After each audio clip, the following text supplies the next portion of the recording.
Ekimu ku bizibu ebizibu by'omutwe abakulira ekibuga Kampala ke kalipagano k'ebidduka. Kati nga bayita mu nteekateeka eyatuumibwa Smart City, KCCA yagonjawo enkola ey'okutereeza eby'entambula nga batandikira ku kuggyawo nkulungo zisikizibwa ebitaala. Kati bano bali ku nkulungo ey'okubbiri ebwayise. Ebitaala bigenda kuteekebwa ku bifo nga 27 ng'enkulungo enkulu ziringa 7. Tulina enkulungo wano we tuli Mulago, tulina ku Mochare, tulina ku Bbiri, tulina wakati mu City Center wali ku Bombo Road, awo nawo tugenda kuteekawo ebitaala.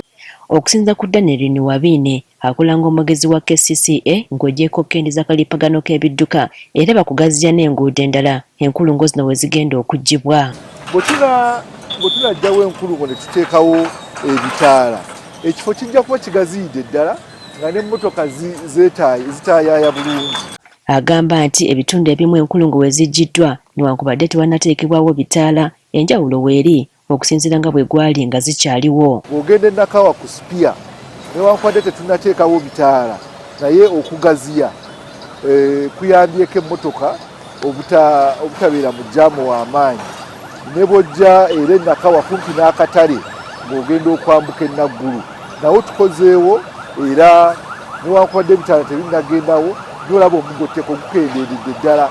Olw'okuba ng'okuzimba kuno ate kutaataaganya eby'entambula, Niwabine agamba nti basala amagezi gonna okusobozesa abantu n'ebidduka okutambula mu kaseera jaamu wabeerera omungi. Enkulungo enkulu zino ze tukolako kati nga olw'okubbiri ne wano e Mulago mu biseera ebya traffic omungi oba ku ssaawa ezo eza traffic omungi tusibako oludda olumu.